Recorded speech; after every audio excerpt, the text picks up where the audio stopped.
Bonjour, un petit tutoriel concernant Notepad++ et plus spécialement le menu macro.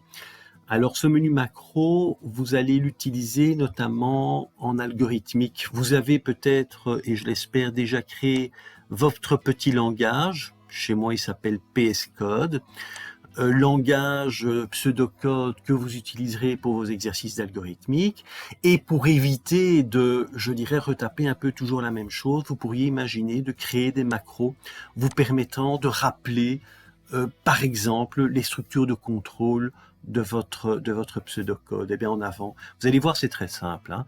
Donc, je clique sur macro, je démarre l'enregistrement et j'attaque ma structure de contrôle. Si, alors, sinon, enfin si.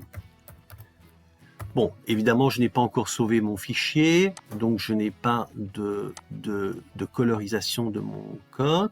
Je vais faire essai.pco. PCO est l'extension que j'ai donnée pour mes fichiers en pseudocode. J'enregistre et j'ai la colorisation de mon code. Maintenant, bon ben voilà, je peux terminer ma macro, puisque j'ai terminé ma structure de contrôle, j'arrête la macro. Alors, de manière directe, vous pouvez la rappeler en faisant CTRL-SHIFT-P, vous pouvez la rappeler autant que vous voulez, ou alors vous passez par le menu macro, et vous faites simplement rejouer macro. D'accord? On va supprimer tout ça. Lorsque vous avez votre macro, vous pouvez tout simplement l'enregistrer. Alors, si j'enregistre, on va lui donner un nom. Je vais l'appeler SC sinon, voilà, comme ça. Je ne vais pas lui donner de raccourci maintenant, on le fera tout de suite. Je fais OK. Et qu'est-ce que vous voyez apparaître maintenant dans votre menu macro? Vous voyez apparaître SC sinon. Si vous cliquez dessus, eh bien, vous avez tout simplement la macro qui est exécutée. Alors la première macro ici, le trim trading space and save, c'est une macro qui permet de supprimer, si vous avez par exemple sur vos lignes, hein, tous des espaces, je vais le faire avec vous, voilà. Vous faites ceci, je mets plein d'espaces, vous faites macro, vous supprimez, vous faites le trim trading space and save, vous supprimez, vous sauvez, et vous voyez que vous avez supprimé tous les espaces qui se trouvent en fin de ligne. On revient sur le menu macro et ici on voit qu'on peut modifier, supprimer une macro. Eh bien, on va tout simplement associer un raccourci clavier à notre macro SC sinon.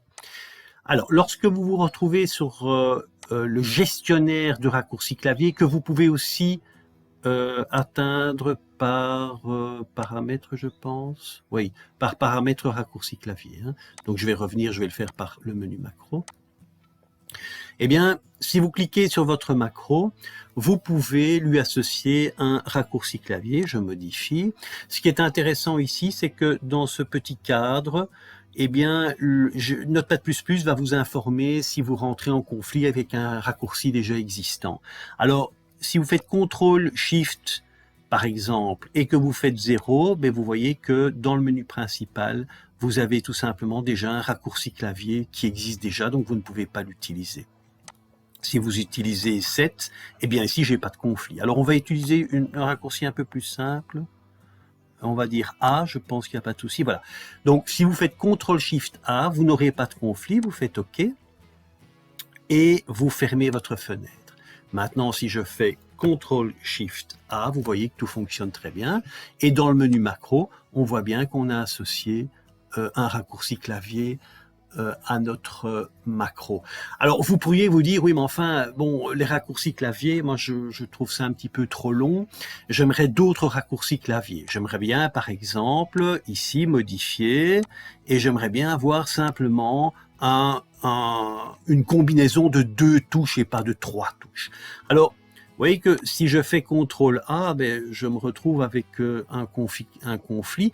Mais ce que vous pourriez faire, c'est rechercher dans les différents raccourcis clavier existants, des raccourcis qui ne vous intéressent pas. On pourrait imaginer ici,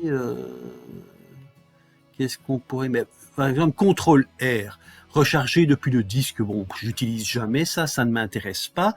Je vais le modifier et je vais simplement supprimer le raccourci clavier. Supprimer le raccourci clavier. Je fais OK. Mon raccourci clavier a disparu. Je repars sur macro. Je reprends la macro que je viens de créer. Je fais modifier. Et cette fois-ci, je vais lui proposer CTRL R. Et forcément, CTRL R, je n'ai plus de conflit puisque je viens de la supprimer par ailleurs. Je fais OK. Je ferme ma fenêtre. Et maintenant, si je fais CTRL R, ma macro fonctionne très bien et cette fois-ci, j'ai une macro sur 2 touches au lieu de 3 touches. Voilà. Donc, vous voyez que vous pouvez formater un petit peu ça, enfin, configurer ça, pardon, un peu comme vous voulez. Très bien. Ben voilà. Vous pouvez maintenant déterminer une macro pour toutes vos structures de contrôle et donc vous pourrez développer un peu plus rapidement en algorithmique. C'est fini pour aujourd'hui. À très très très bientôt.